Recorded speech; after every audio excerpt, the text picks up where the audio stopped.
দায়িত্ব নেবে। এবং আমরা দেখলাম যে শুধু জামাত ইসলামী না, ইসলামী ব্যক্তিত্বরা, আরও বড় বড় আলেমরা, সুন্নাহ ফাউন্ডেশন থেকে শুরু করে আরও বহু মানুষ নানাভাবে জাকাতের টাকা কালেকশন করে ৫ই মে শেখ হাসিনার সরকার, আওয়ামী সরকার আলেমদের উপর যে বর্বর নির্যাতন করেছিলেন, এইরকম নির্যাতনের ইতিহাসে আছে কিনা আমাদের জানা নেই। আল জাজিরা এমন একটা প্রতিবেদন দিয়েছিল যে গোরখোদকের কাছ থেকে যে সেই দিন কতগুলো কবর খুঁড়তে হয়েছিল, একসঙ্গে একটা গর্তের ভিতর কতগুলো মানুষকে দাফন করা হয়েছিল। আবারও বেশ কিছু ঘটনা আমাদেরকে সেই ফ্যাসিবাদের কথা মনে করিয়ে দিচ্ছে। বিশেষ করে সম্প্রতি আমরা ৫ই মে পার করলাম। ৫ই মে এমন কিছু ঘটনা ঘটেছিল যে ঘটনা বাংলাদেশের ইতিহাসে দুইটা রাজনৈতিক দলের চরিত্র একেবারে সরাসরি মানুষের সামনে উন্মোচন করে দেওয়া হয়েছিল। ৫ই মে শেখ হাসিনার সরকার, আওয়ামী সরকার আলেমদের উপর যে বর্বর নির্যাতন করেছিলেন, এইরকম নির্যাতনের ইতিহাসে আছে কিনা আমাদের জানা নেই। নিরীহ আলেমদের উপর, মাদ্রাসা ছাত্রদের উপর, এতিমদের উপর নির্বিচার লক্ষাধিক গুলি চালিয়েছে এই সরকার, এবং তাদের প্রেস নোটে সেই গুলি চালানোর কথা তারা স্বীকারও করেছে। অপারেশন ফ্লাশ আউট নাম দিয়ে পুরো মতিঝিল চত্বর থেকে সারা দেশের নবীপ্রেমী মানুষদের এক রাতের মধ্যে মেরে কেটে রক্তাক্ত করে পুরো মতিঝিল খালি করে ফেলেছে এই সরকার। এটা আওয়ামী সরকার করেছিল। এই ঘটনা আমরা কম বেশি সবাই জানি, এবং এই ঘটনাটা সারা রাত ধরে লাইভ প্রচারের কারণে শেষ পর্যন্ত একটি বেসরকারি টেলিভিশন বন্ধ করে দেয়, দিগন্ত টেলিভিশন বন্ধ করে দেয়, ইসলামিক টিভি বন্ধ করে দেয় এই সরকার। এছাড়া যে পরিমাণ মানুষকে হত্যা করেছিল, সেই লাশ গুম করার জন্য নানান ধরনের পদ্ধতি ব্যবহার করে বলে আমরা নানান ধরনের গুঞ্জন শুনতে পেয়েছি। এই হত্যাকাণ্ডের ব্যাপারে যারাই কোনো প্রতিবেদন করেছে, সে যদি মানবাধিকার কমিশনের হয়, তার ব্যাপারেও এই সরকার ব্যবস্থা নিয়েছে। আদিলুর রহমানের ব্যাপারে এই সরকার গ্রেপ্তারি পরোয়ানা দিয়েছে, তাকে জেল হাজত খাটিয়েছে, তাকে নানা ধরনের নির্যাতন করেছে। আল জাজিরার ব্যাপারে শেখ হাসিনা একেবারে উলঙ্গ হয়ে কথা বলেছে, যেখান থেকে তারা আসলে আল জাজিরা এমন একটা প্রতিবেদন দিয়েছিল যে গোরখোদকের কাছ থেকে যে সেই দিন কতগুলো কবর খুঁড়তে হয়েছিল, একসঙ্গে একটা গর্তের ভিতর কতগুলো মানুষকে দাফন করা হয়েছিল। তারপর আল জাজির প্রতিবেদনে আরও জানা গেছে যে সেদিন ট্রাক ভরে কীভাবে কতগুলো ট্রাক এসছিল, সিটি কর্পোরেশন ট্রাকগুলো, ময়লার ট্রাকগুলো কীভাবে মানুষকে নিয়ে গিয়েছিল, কোথায় নিয়ে গিয়েছিল, কি মেডিসিন দিয়ে হাওয়া করে ফেলেছিল, কোন দেশে নিয়ে গিয়েছিল, প্রতিবেশী রাষ্ট্র এই হত্যাকাণ্ডে কীভাবে সহযোগিতা করেছে, নানান ধরনের তথ্য এই ৫ই মেকে ঘিরে উঠে এসেছে। কিন্তু চাপা পড়ে গিয়েছিল আরেকটি তথ্য, সেটি হচ্ছে এই ৫ই মে তৎকালীন বিরোধী দলীয় নেত্রী বেগম খালেদা জিয়া বিএনপি নেতাকর্মীদের হেফাজতের পাশে থাকার জন্য অনুরোধ করেছিল, আহ্বান জানিয়েছিল। কিন্তু আমরা দেখলাম এত কিছুর মধ্যে বিএনপির কোনো নেতা, বিশেষ করে শাপলা চত্বরের আশপাশে যারা থাকেন, মির্জা আব্বাস কিংবা সেই মুক্তিযোদ্ধা সাদেক হোসেন খোকা কিংবা আরও যারা ঢাকার ডাকসাইটের নেতা ছিলেন, কাউকেই আমরা সেদিন দেখলাম না এই হেফাজতের আলেমদের পাশে থাকতে।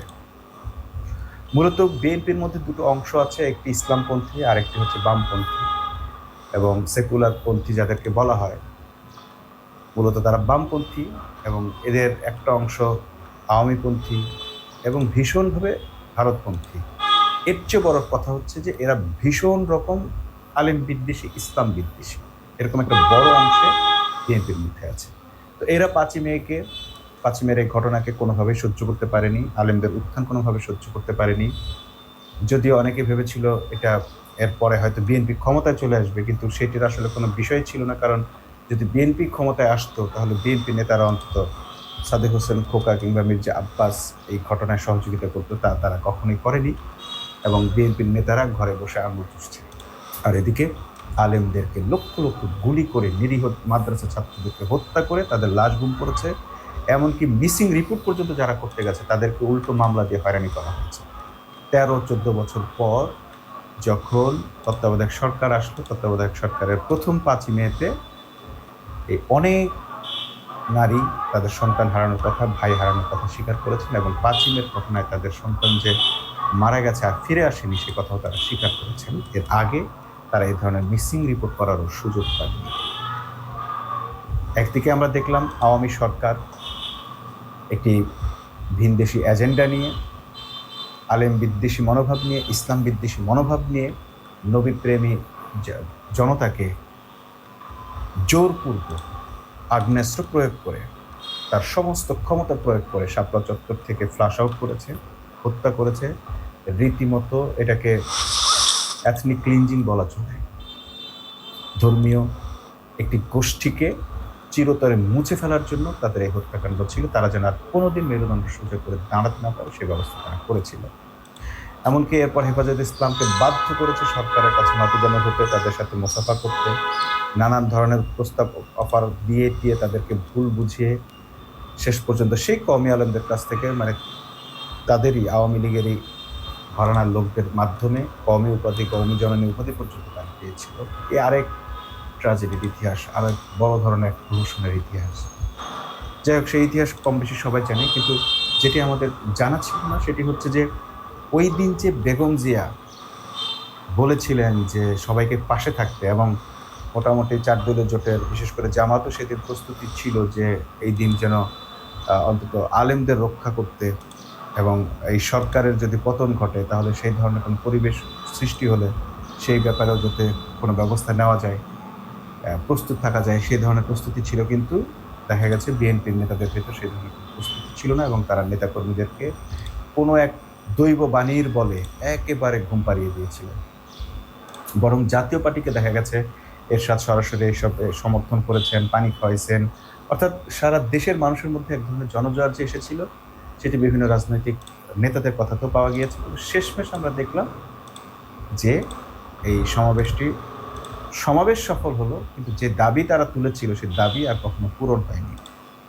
এবং অনেকে বলেছিল যে এই দাবির আড়ালে বিএনপি সরকারের বা জামাত বিএনপির জোটের একটা অন্য উদ্দেশ্য ছিল, সেই উদ্দেশ্য তারা সফল করতে পারেনি। কিন্তু যদি জামাত বিএনপির সেদিন কোনো উদ্দেশ্য থাকতো তাহলে আসলে তারা আগে থেকে পরিকল্পিতভাবে তাদের লোকদেরকে দেরি করে সেদিন মাঠে নামত। সো এইটাকে আসলে এটা ওইসব বলেই এরকম ট্যাগ দিয়ে জামাত বিএনপির আন্দোলন ট্যাগ দিয়ে 15 বছর জনগণের আন্দোলনকে রোধ করেছিল শেখ হাসিনা এবং তার বসংবদ মিডিয়া এবং তার পালিত দালালেরা। যাই হোক, এই 5ই মেতে আমরা দেখলাম যে বিএনপির সেই শীর্ষ নেতারা বা কোনো নেতাই ওই দিন কোনো সহযোগিতা করেনি। সেই 5ই মে সম্প্রতি আমরা পার করলাম, আমরা বিএনপিকে দেখলাম ঠিক এই মুহূর্তে আরও একটি বেইমানি যখন তারা করেছে এবং সরাসরি ঘোষণা দিয়েছে সালাউদ্দিন আহমেদ যে বিএনপি যদি না তখন জুলাই সনদে স্বাক্ষর করত তাহলে নির্বাচন নাও হতে পারত বা পিছিয়ে যেত। এই ভয়ে তারা জনগণকে প্রতারণা করে, জনগণকে দেখিয়ে, সাক্ষী রেখে এই সিগনেচার করেছে। অর্থাৎ তারা নির্বাচনের স্বার্থে, নির্বাচন হলে তারা মেকানিজম করে ক্ষমতায় আসবে এই ভরসাতেই তারা সব কিছু আসলে করেছে। সেটা ছিল লোক দেখানো, জনগণকে আশ্বাস দেওয়া, এটা ছিল প্রতারণা তাদের, একেবারে এটা তারা সরাসরি স্বীকার করে ফেলেছে। তো এই যে 5ই মে থেকে শুরু করে ধাপে ধাপে এই রাজনৈতিক দলগুলো যেভাবে জনগণের সঙ্গে প্রতারণা করেছে, এই প্রতারণার জবাব এই রাজনৈতিক দলগুলোকে ঠিক যেভাবে আওয়ামী লীগকে জবাব দেওয়া হয়েছে এই জবাবটাকে পেতে হবে। এদিকে আমরা আবার সেই ইসলাম বিদ্বেষী বিএনপি কিছু নেতাকর্মীকে, বিশেষ করে নারী নেত্রীদেরকেও দেখছি ইসলামের বিরুদ্ধে নানা ধরনের অপপ্রচারে ব্যস্ত। সম্প্রতি কয়েকটা ঘটনা আছে যেগুলো মানে না বললেই নয়। যেমন একজন ইমামকে দেখা গেছে তাকে একটা ধর্ষণের মামলায় ফাঁসানো হয়েছে, সে 1 মাস জেলও কেটেছে। এরপর ডিএনএ পরীক্ষার পর জানা গেছে যে আসলে ঘটনাটি তার নয়, এই ঘটনাটি তার আত্মীয় বা তার বড় ভাই, মেয়ের বড় ভাই দ্বারা, বা যেটাই হোক, আমরা এটা বলতেও চাচ্ছি না, এত নির্লজ্জ একটা ঘটনা।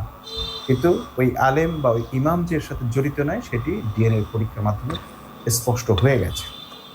কিন্তু ঘটনা হচ্ছে যে ইমামকে জড়ানোর পরে এই ঘটনাটি যত মানুষ শেয়ার করেছে, যারা এটাকে নিয়ে খুব বড় বড় লেকচার দিয়েছে, কথা বলেছে, যখন দেখা গেল যে না এর সাথে আর ইমাম জড়িত নেই, তখন আর তাদের কোনো নিউজ সাইটে এই সংবাদটি আর দেখা যাচ্ছে না।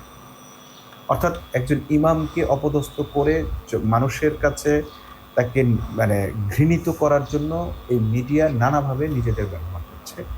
এবং তাদের এক শ্রেণীর সুশীল সমাজ আছে, তাদের তৈরি এক ধরনের সুশীল সমাজ আছে যারা এই ন্যারেটিভটা তৈরি করতে চায়। এমনকি আমরা আরো একটা দেখলাম যে মাদ্রাসার একজন শিক্ষককে, কওমি মাদ্রাসার একজন শিক্ষক 11 বছরের এক মেয়েকে ধর্ষণ করেছে, এরকম মর্মে একজন হিজাবি মহিলা, যিনি নাকি ইডেনে থাকতে ছাত্রলীগ করতেন, সে মহিলা ডাক্তার এটার প্রচারণার দায়িত্ব নিয়েছেন এবং প্রচার করেছেন। আমরা দেশবাসী সবাই এটার ব্যাপারে সিম্প্যাথেটিক ছিলাম, কিন্তু এখনো আমরা নিশ্চিত নই যে আসলে উনিও দাবি করেছেন ডিএনএ পরীক্ষা করা হোক এবং তিনি এই ঘটনার সঙ্গে জড়িত নয়, বরং কোনো কোনো নিউজ মিডিয়া বলছে যে মেয়েটির নানা এর সঙ্গে জড়িত। যাই হোক, তো এই যে এইভাবে ইসলাম বিদ্বেষী প্রচারণায় যে একটি দল উঠে পড়ে লেগেছে, এই দলটির চরিত্র আরও নানাভাবেই কিন্তু আমরা প্রকাশ হতে দেখছি বিভিন্ন টক শোতে। যেমন নীলুফার ইয়াসমিন মনি তার এক টক শোতে সরাসরি বলে ফেললেন যে জাকাতের চেয়ে চাঁদাবাজি ভালো। এরপর তিনি এটার ব্যাখ্যা দিলেন যে জামাত জাকাত খায় আর বিএনপি চাঁদাবাজির টাকা খায়, চাঁদাবাজির টাকা খাওয়াটা জামাতের জাকাত খাওয়ার চেয়ে উত্তম। তিনি নানাভাবে প্রমাণ করতে চাইলেন এবং তিনি বললেন জামাত চলে জাকাতের টাকায়।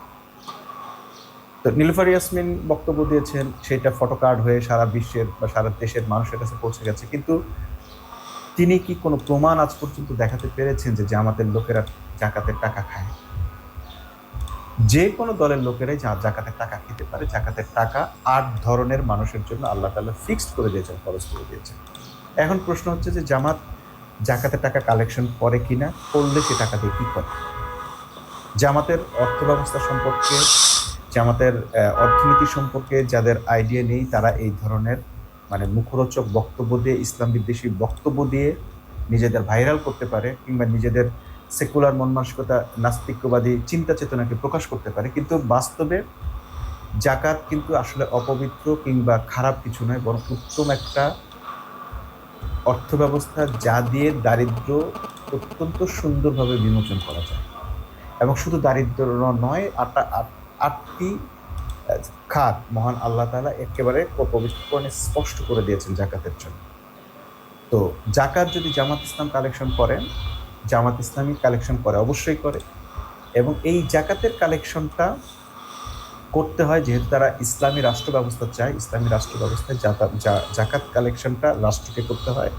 রাষ্ট্রের যারা রাষ্ট্রে রাজনীতি করে তাদেরকে, এরকম ইসলামী রাজনীতি করবে, তাদেরকে অবশ্যই জাকাত ব্যবস্থার মাধ্যমে তাদের যে জনসমাজ আছে বা তাদের অধীনে যে জনসমাজ আছে তাদেরকে দেখাতে হবে, বা তাদেরকে ওই জাকাতের টাকার মাধ্যমে দারিদ্র্য বিমোচনের, অর্থাৎ রাষ্ট্র না করলে তখন ইসলামী রাজনৈতিক দলগুলোকে কাজগুলো নিজেদেরকে করতে হয়, যতদিন না রাষ্ট্র এই জাকাত তোলার দায়িত্ব নেবে। এবং আমরা দেখলাম যে শুধু জামাত ইসলামী নয়, ইসলামী ব্যক্তিত্বরা, আরো বড় বড় আলেমরা, সুন্নাহ ফাউন্ডেশন থেকে শুরু করে আরো বহু মানুষ নানাভাবে জাকাতের টাকা কালেকশন করে। এমনকি বাংলাদেশের সকল ব্যাংকগুলোর, বিশেষ করে ইসলামী ব্যাংকগুলোর একটা যৌথ অর্গানাইজেশন আছে, সেন্ট্রাল জাকাত ম্যানেজমেন্ট, তারাও কিন্তু জাকাত কালেকশন করে এবং এই জাকাতের কালেকশন দিয়ে তারা বিশাল বড় বড় ধরনের কাজ করে থাকে। তো জামাতও জাকাত কালেকশন করে, বা ইসলামী ব্যক্তিরা, আলেমরা, ওলামারা, ইমাম সাহেবরা জাকাত কালেকশন করে, অনেকে ব্যক্তি পর্যায়ে জাকাত কালেকশন করে। কিন্তু জাকাত কালেকশন করে এই জাকাতের ব্যয়ের একটা নির্দিষ্ট নিয়ম আছে এবং সেই 8টি খাত কিন্তু আল্লাহ তাআলা বলে দিয়েছেন। যদি নীলুফার ইয়াসমিনের কখনো সন্দেহ হয়ে থাকে যে জামাত এই 8 খাতের বাইরে জাকাতের টাকা খরচ করে কিনা, তাহলে তার উচিত ছিল জামাতের অডিট রিপোর্ট দেখা। জামাত খুব সুনিয়ন্ত্রিতভাবে, আমরা জানি যে একেবারে সুস্পষ্টভাবে জাকাতের হিসাবটা আলাদা করে রাখে। আর তাদের যে কর্মীদের অনুদান, সেটা কিন্তু অনুদান বলা হয়, সেটাকে দানও বলা হয় না। কর্মীরা যেটা দেয় সেটা কিন্তু দান বলা হয় না। দানের জিনিস আলাদা আর অনুদান আলাদা। এই অনুদান, ডোনেশন একটা সংগঠনকে চালানোর জন্য, ঠিক সংগঠনকে পরিচালনা করার জন্য ওই নিয়তেই সংগঠনের কর্মীরা দেয়। একদিকে আমরা দেখি যে বিএনপির এক নেত্রী পাপিয়া বলে বেড়ায় রিকশাওয়ালার কাছ থেকেও ইয়ানত নেয়। হ্যাঁ, নেয় তো। রিকশাওয়ালার কাছ থেকে, ভিক্ষুকের কাছ থেকেও ইয়ানত নিতে পারে, 2 টাকা ইয়ানত নেয়। মুষ্টি চাল জামাত শিবির নেয়, নিয়ে সেগুলো সংগঠনের কাজে লাগায়। সংগঠনের যে সমস্ত শিক্ষার্থী বা মানুষজন আছে যারা অসচ্ছল বা সংগঠনের নয়, সংগঠনের বাইরে বিভিন্ন ধরনের ওয়েলফেয়ার কার্যক্রম সবচেয়ে বেশি জামাত শিবির করে ছাত্রদের কল্যাণে, বরং এতে বিএনপি বিরক্ত হয়ে তাদেরকে নানাভাবে প্রতিহত করার চেষ্টা করতেছে। আমরা দেখলাম যে বিশাল বড় ফান্ড নিয়ে এসেছে ঢাকা বিশ্ববিদ্যালয়ের ছাত্র সংসদ তথা ডাকসু। সেই ফান্ড এখন লুটপাট করে খাওয়ার চিন্তা করতেছে ঢাকা বিশ্ববিদ্যালয়ের ট্রেজারার। সেই ফান্ড তারা বরাদ্দ না দিয়ে নানান অজুহাতে সেটাকে আটকে দিয়েছে, বলতেছে যে 2 বছরের বরাদ্দ আনলে হবে না, 100 বছরের চিরজীবনের বরাদ্দ নিয়ে আসতে হবে। তা চিরজীবন কি এরা থাকবে? সেই বরাদ্দ এরা আনবে কেন? মানে এমন হাস্যকর সব কথাবার্তা ঢাকা বিশ্ববিদ্যালয়ের মহাপণ্ডিতেরা বলতেছে।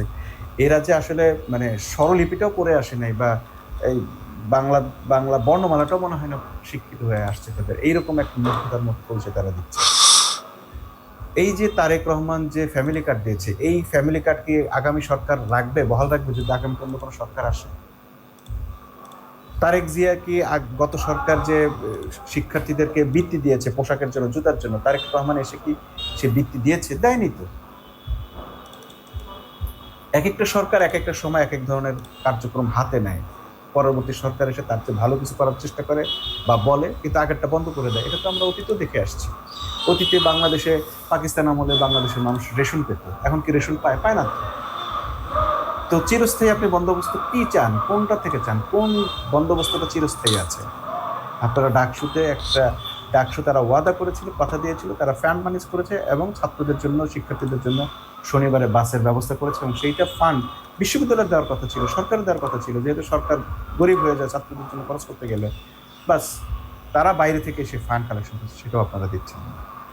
তো এই যে এর এছাড়াও আমরা দেখলাম যে যখন বিশ্ববিদ্যালয়ে খাট দেওয়া হলো, এসি দেওয়া হলো, সবকিছু নিয়ে বিএনপি বিতর্ক তৈরি করলো, বলছে এগুলো এইসব করা নাকি ছাত্র সংগঠনের কাজ নয়, ডাকসুর কাজ নয়। তারা বারবার প্রশ্ন করছে এটাকে ডাকসুর কাজ, অর্থাৎ ওয়েলফেয়ার কাজ তার সহ্যই করতে পারে না।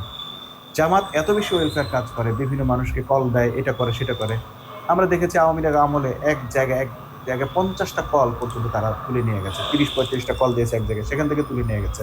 জামাত ভ্যান দিচ্ছে, সে ভ্যানগুলো নিয়ে যাচ্ছে।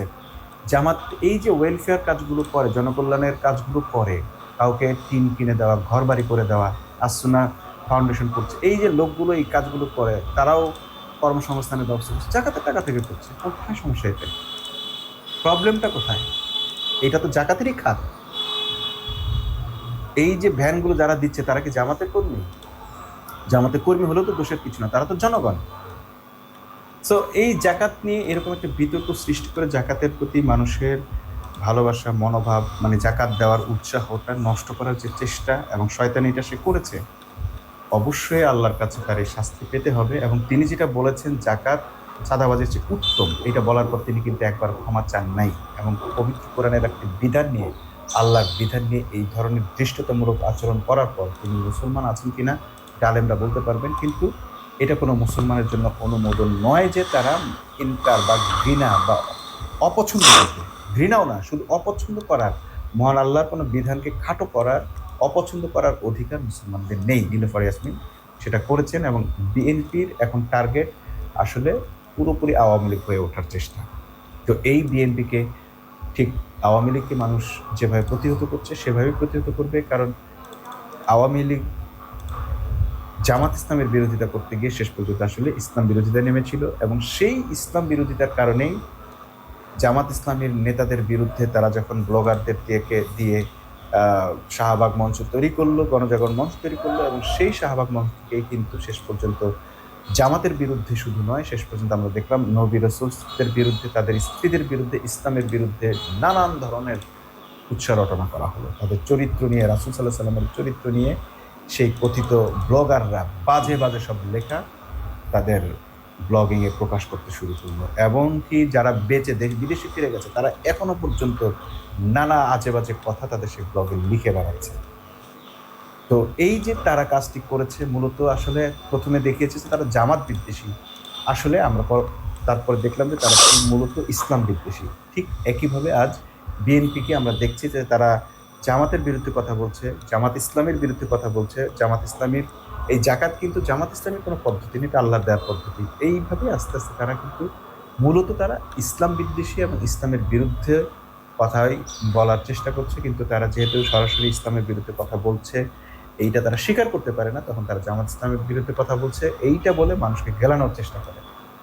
তো আমরা দেখছি যে ঠিক আওয়ামী লীগ যেভাবে জামাত ইসলাম থেকে ইসলামের বিরুদ্ধে চলে গেছে, ঠিক বিএনপি এখন সে পথে হাঁটছে। ইসলামের বিরুদ্ধে গিয়ে বিএনপি কি বাংলাদেশের মাটিতে টিকে থাকতে পারবে? কয়েকজন পোষা আলেমকে টাকা পয়সা দিয়ে, তাদেরকে দিয়ে ফতোয়া দিয়ে, এমনকি হেফাজতের আমিরকে দিয়ে পর্যন্ত ফতোয়া দিয়ে কওমি জননী উপাধি পেয়েও কিন্তু আওয়ামী লীগের শেষ রক্ষা হয়নি। বিএনপির প্রতি অনুরোধ থাকবে, কোনোভাবেই আপনারা ইসলাম নিয়ে কটূক্তি কইরেন না।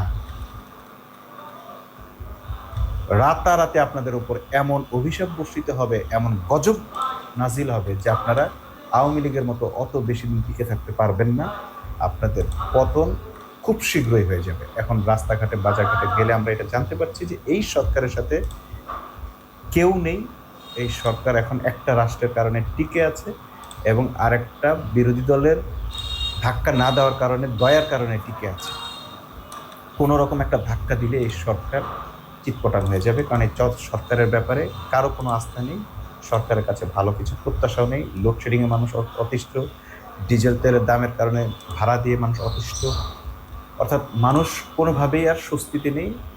তার উপর যদি তাদের এই ধর্মীয় চেতনার উপর, অনুভূতির উপর এইভাবে আঘাত আসে, মানুষ কিন্তু বিএনপির এই ধরনের নাস্তিকতাবাদী আন্দোলনের বিরুদ্ধে, ঠিক ব্লগারদের বিরুদ্ধে যেভাবে রুখে দাঁড়িয়েছে সেভাবে রুখে দাঁড়াবে। বিএনপিকে সতর্কতা জানিয়ে আজকের মতো শেষ করছি। আল্লাহ হাফেজ।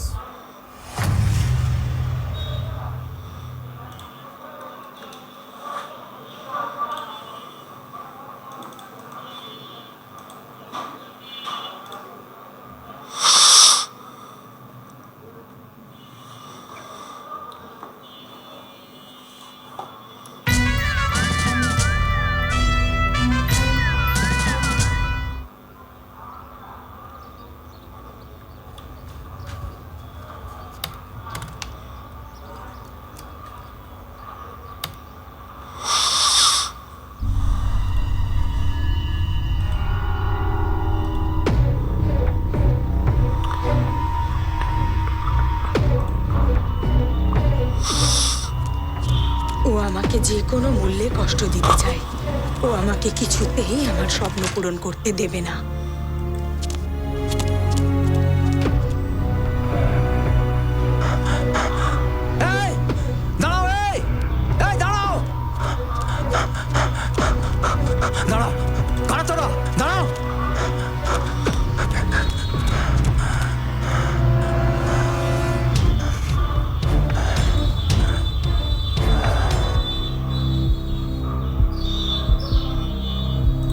মা,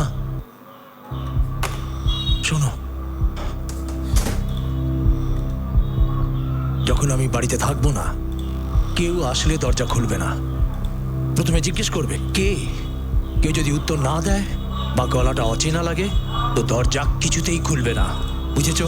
ঠিক আছে, একদম খুলবো না।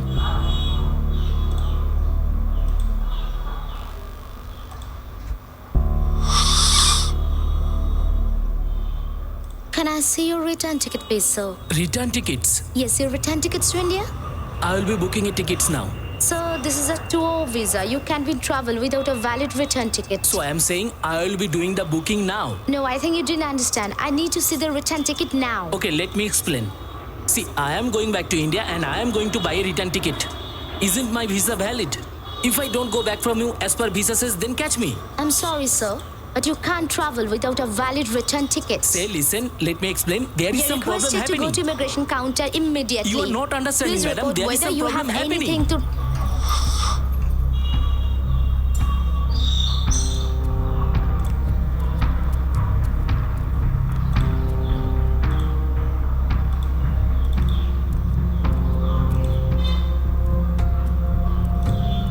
কাল রাতে আবার মদ খেয়ে এসে পিটিয়েছে, জানোয়ারের মতো। আমার আর ভালো লাগছে না। আমি তো এইসব কথা শুনতেও পাচ্ছি না, কাজল। তাহলে আমাকে এখান থেকে নিয়ে যাও না। কাজল, আমাকে আরো একটু সময় দাও। কিছু ইম্পর্টেন্ট কাজ শেষ করতে হবে। আমি আসবো তোমাকে নিতে, প্রমিস। তাড়াতাড়ি এসো প্লিজ।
ঠাম্মি, ঠাম্মি,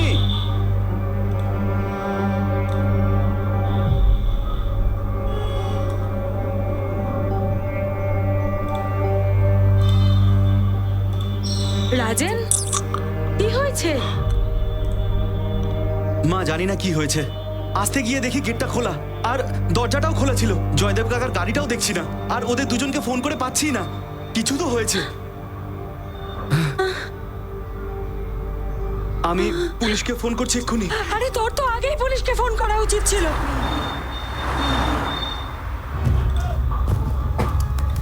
স্যার, আমি ফোন করেছিলাম আপনাদের। ভিতরে ফ্লোরে রক্তের দাগ রয়েছে।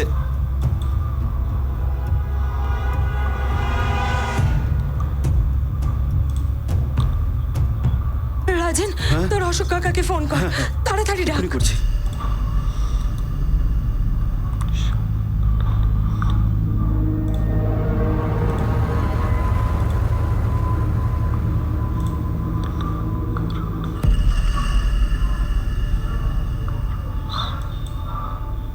অন্য ঘরটাও চেক করো।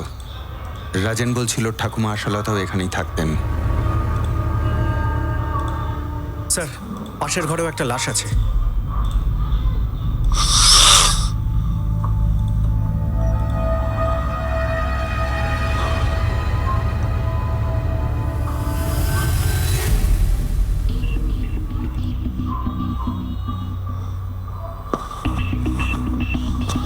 আমার মেজ কাকা জয়দেব আর ঠাম্মা আশালতা দেবী, এরা দুজনই এখানে থাকতো। জয়দেব কাকা বিয়ে করেননি। তুমি শেষবার কবে দেখেছিলে এদের? স্যার, আমার মা দুবেলা ওদের রান্না করে দিত। কাল রাতে মা ডিনার নিয়ে এসেছিল, আর আজ আমি লাঞ্চ নিয়ে এসেছিলাম। আর রোহিণী দেবী, কাল রাতে যখন আপনি এনাদের জন্য ডিনার এনেছিলেন তখন সব ঠিকঠাক ছিল? হ্যাঁ, একদম রোজকার মতোই ছিল। কে এসেছে? মা, দরজা খুলুন, আমি রোহিণী। কে এসেছে? আরে রোহিণী মা।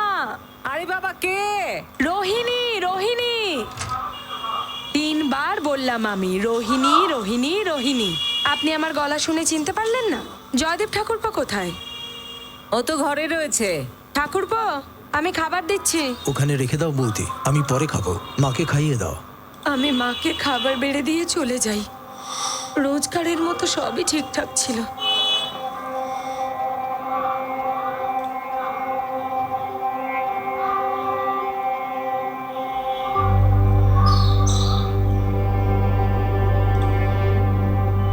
রাজেন দুপুরের খাবার নিয়ে এসেছিল, কিন্তু মনে হচ্ছে না যে জয়দেব বাবু আর ওনার মা সকালে খাবার খেয়েছিল। কালকে থালা বাসনে কোনো মাজা হয়নি দেখছি। সকাল থেকে কি কোনো কাজের লোক আসেনি? হ্যাঁ স্যার, একজন কাজের মাসি আসে। কি নাম মা? মনে হয় কবিতা। ও কলোনির অনেক বাড়িতেই কাজ করে। রাজেন, তোমার কাকা জয়দেব বাবুর গাড়ির নাম্বার মনে আছে? না স্যার, গাড়ির পেপারগুলো দেখতে হবে, হয়তো ভিতরে আছে। ঠিক আছে, ভেতরে গিয়ে বলো কি কি মিসিং, যেটুকু মনে আছে। MHX1 491 লাল রঙের একটা গাড়ি কাল রাত থেকে আজকে সকালের মধ্যে খুনি নিয়ে গেছে। আগারকার কলোনির আশেপাশে যতগুলো ক্যামেরা আছে সব কটা সিসিটিভি ফুটেজ আমার চাই, তাড়াতাড়ি।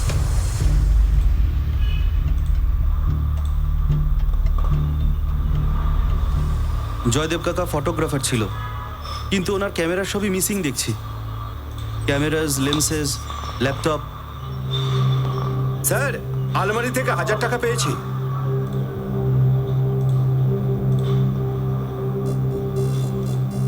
আরও টাকা ছিল নাকি? স্যার, জয়দেব কাকা বাড়িতে কত টাকা রাখতো সেটা আমি জানি না, কিন্তু ওনার পার্সে অনেকগুলো ডেবিট কার্ড আর ক্রেডিট কার্ড থাকতো। ওয়ালেটটাও দেখতে পাচ্ছি না। তোমার জয়দেব কাকা প্রফেশনাল ফটোগ্রাফার ছিলেন? হ্যাঁ স্যার, ওয়াইল্ড লাইফ ফটোগ্রাফার। উনি অনেক অ্যাওয়ার্ডস পেয়েছেন।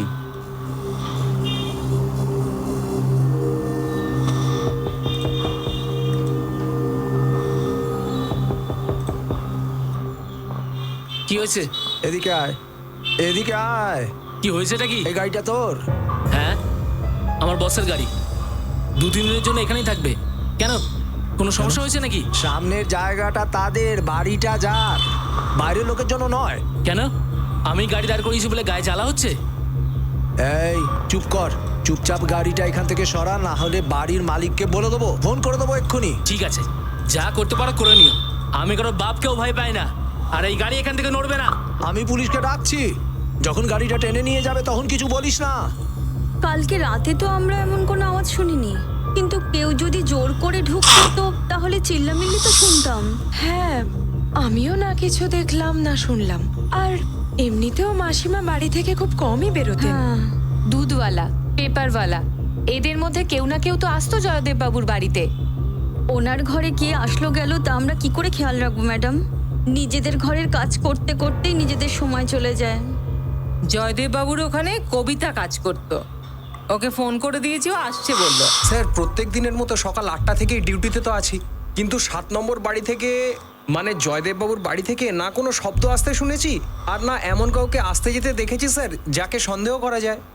লোকেশ, কাল রাত 7:30টার সময় রোহিণী দেবী আসার পর জয়দেব বাবুর বাড়িতে কেউ এসেছিল? না স্যার, আমার ডিউটি রাত্রির 8টা পর্যন্ত ছিল স্যার, ততক্ষণ তো কেউ আসেনি স্যার। আর যদি কেউ এসে থাকে স্যার, তাহলে নাইট শিফটে যে ওয়াচম্যান থাকে নিতিন, ও বলতে পারবে স্যার। ওই যে স্যার নিতিন এসে গেছে, ও রাত্রিরে শিফটে ছিল স্যার।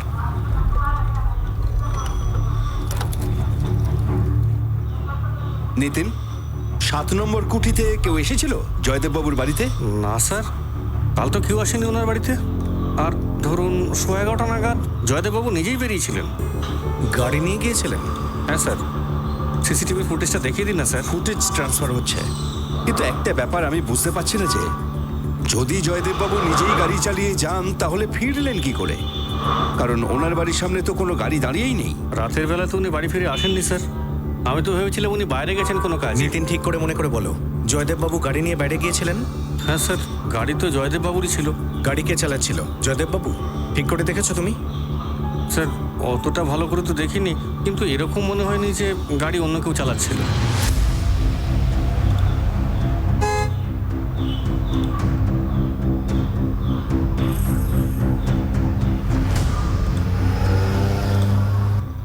স্যার, এ নিন সিসিটিভি ফুটেজ। স্যার, আরে ও ম্যাডাম, যা জিজ্ঞাসা করার আমাকে এখানেই জিজ্ঞাসা করে নিন না। আরো 2-4টে বাড়িতে কাজ করতে যেতে হবে তোমায়। আরে নিজের বাড়িতে গিয়ে রান্নাও তো করতে হবে আমায়। বেশি সময় লাগবে না, তুই যদি মিথ্যে না বলিস তো। চলো। আরে আমি মিথ্যে কথা কেন বলবো? হাট হাট। স্যার, আমি কাকে সন্দেহ করব? দেখো রাজেন, খুনটা কখন হয়েছে সেটা পোস্টমর্টেম রিপোর্ট আসার পরেই আমি জানতে পারবো। ঘরে ফোর্স এন্ট্রির কোনো চিহ্ন নেই, তার মানে নিশ্চয়ই দরজাটা কেউ খুলে দিয়েছিল। কিন্তু আপনারা যেমন বলছেন তাতে এটাই মনে হচ্ছে যে জয়দেব যথেষ্ট সতর্ক ছিল, কোনো অচেনাকে দরজা খুলে দেওয়ার লোক সে নয়। কাজে এটা পরিষ্কার যে পরিচিত কারোর জন্যই সে দরজাটা খুলেছিল। অশোকবাবু, রোহিণী দেবী, জয়দেবকে নৃশংসভাবে খুন করা হয়েছে। ওনার বা আশালতা দেবীর কারোর সাথে কোনো শত্রুতা ছিল? অশোকদা, জয়দেবদা আর আমার স্বর্গীয় স্বামী নরেশ, এরা 3জন আপন ভাই। আর ওদের মধ্যে খুব সদ্ভাব ছিল, কারোর সাথে কারোর কোনো শত্রুতা ছিল না। এবার জয়দেবদার অন্য কারোর সাথে অন্য কোনো গন্ডগোল থাকে তো সেটা আমরা জানি না। আচ্ছা, আপনি কি কিছু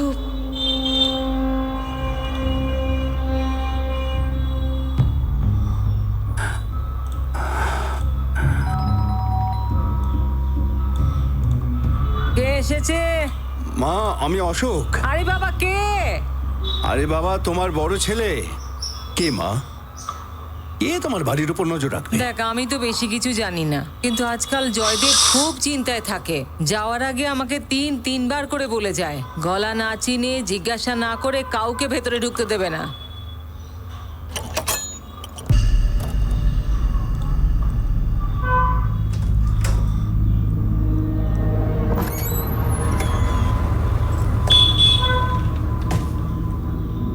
আরে অশোকদা, কেমন আছো বলো? আমি ঠিক আছি। আচ্ছা বলতো জয়দেব, এরা সব কারা যারা বাড়ির উপর নজর রাখছে? জানি না, আমার এরকম মনে হয়। কোনো ঝগড়াঝাটি করিসনি তো? তোর ওপর কারোর কি কোনো রাগ আছে? তাহলে জয়দেব কোনো রাগের কথা বলেছিল? না না, কিচ্ছু বলেনি। এটা কবেকার কথা অশোকবাবু? এই গত সপ্তাহে আমি মায়ের সাথে দেখা করতে গিয়েছিলাম, তখন উনি বললেন। আচ্ছা, জয়দেব কি আপনাদের কাছে কিছু লুকোচ্ছিল? হয়তো ওর ফটোগ্রাফি প্রফেশন নিয়ে কিছু লুকোচ্ছিল? স্যার, জয়দেব কাকা অনেক ফেমাস ওয়াইল্ড লাইফ ম্যাগাজিনের উপরে কাজ করতো, কিন্তু সেই ব্যাপারে আমরা বেশি কিছু জানি কে না। এই ব্যাপারে ডিটেল দিতে পারবে? স্যার, আমি খুঁজে দেখতে পারি, হয়তো ইন্টারনেট থেকে জানতে পেরে যাব উনি কোন পাবলিকেশনে কাজ করতেন। স্যার, জয়দেব কাকার নিজের প্রফেশনে অনেক নাম ছিল।